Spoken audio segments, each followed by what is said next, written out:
अस्सलाम वालेकुम dear students.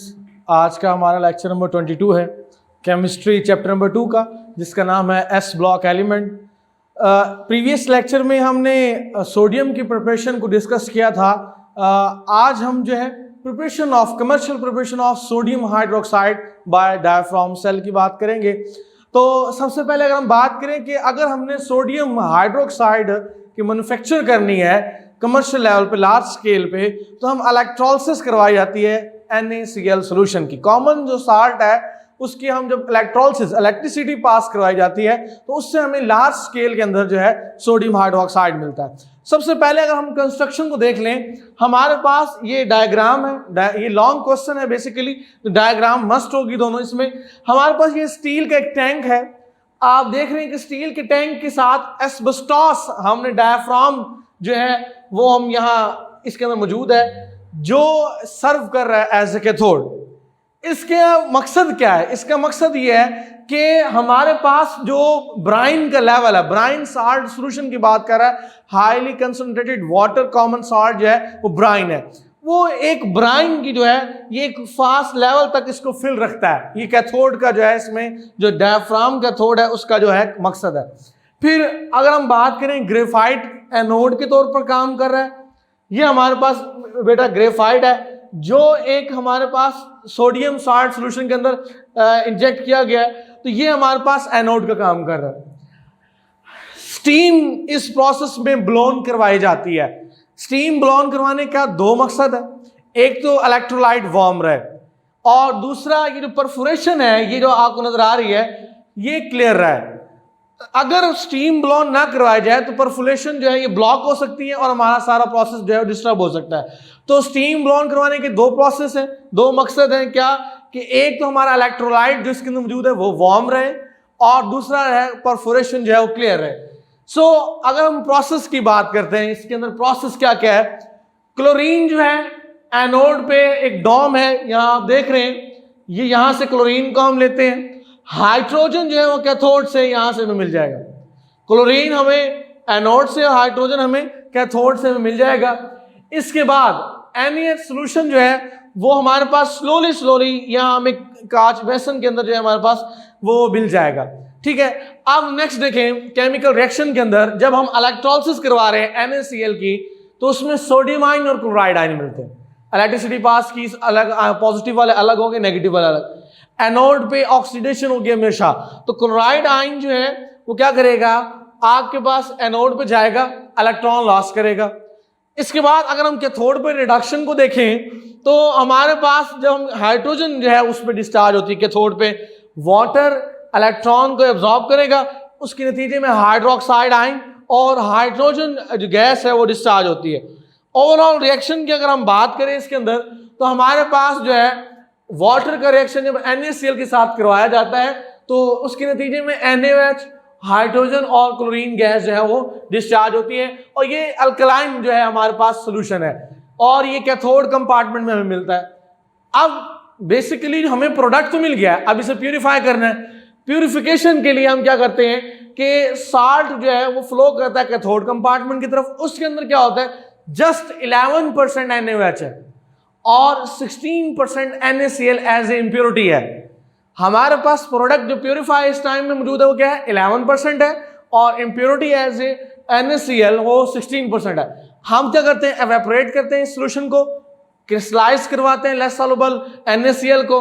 अब उसको जो फिल्टर कर लेते हैं, जो अब लिक्विड हमारे पास बच गया फिल्टर करने के बाद, उसमें हमारे पास अब 50%, पहले देखिए ये ऑब्जेक्टिव को आपने याद रखना है ऑब्जेक्टिव पॉइंट ऑफ व्यू से, पहले 11% NaOH था, अब 50% NaOH है और पहले 16% NaCl एज ए इम्प्योरिटी था, अब 1% NaCl जो है वो एज ए इम्प्योरिटी हमारे पास मौजूद है। इसलिए क्या कैसे किया कि हमने इवेपोरेट किया सोल्यूशन को, क्रिस्टलाइज करने के बाद लेस सॉल्युबल NaCl को फिल्टर किया, तो फिल्टर करने के बाद जो लिक्विड बच गया उसमें 50% NaOH और 1% NaCl एज इम्प्योरिटी में मिला। और कमर्शियल पर्पस के लिए 1% जो हमारे पास NaCl होता है वो इतना कोई इंपॉर्टेंट नहीं होता। नेक्स्ट, अब ये जो सारा प्रोसेस हम कर रहे हैं, दो मेजर प्रॉब्लम हमें इसमें फेस करने पड़ते हैं। पहला प्रॉब्लम क्या है कि क्लोरीन जो प्रोड्यूस हो रहा है वो हाइड्रोक्साइड आयन के साथ रिएक्ट करके हाइपोक्लोराइड आयन बनाता है। ये एक हमारे पास प्रॉब्लम है। आप देख रहे हैं Cl2 का हाइड्रोक्साइड आयन के साथ रिएक्शन कर रहा है तो OCl नेगेटिव, ये है हाइपोक्लोराइड आयन।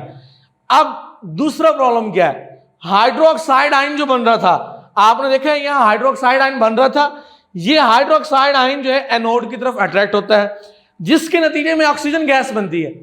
अब ऑक्सीजन गैस जो है वो प्रोडक्ट को कॉन्टेमिनेट करती है।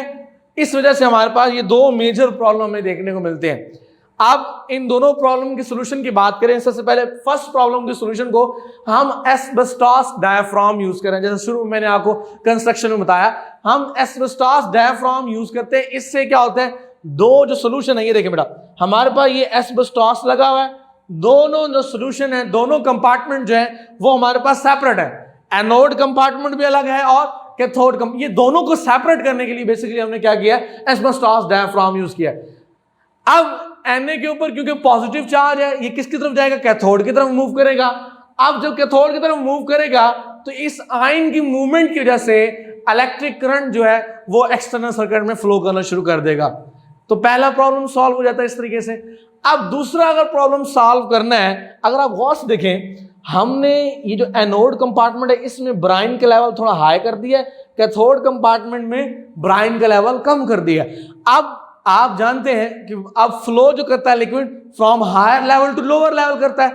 अब जो फ्लो है वो कहाँ है, एनोड से कैथोड, हमने डायरेक्शन ही चेंज कर दी इसकी। अब जो वाटर, अब जो लिक्विड का फ्लो है वो आयंस का फ्लो है, वो कहाँ जाएगा, एनोड से कैथोड की तरफ। तो इस तरीके से क्या होगा कि अगर आपने स्लाइटली हायर कर दिया एनोड कंपार्टमेंट में ब्राइन का लेवल, तो अब basically direction of flow of liquid जो है वो कैथोड की तरफ होगी।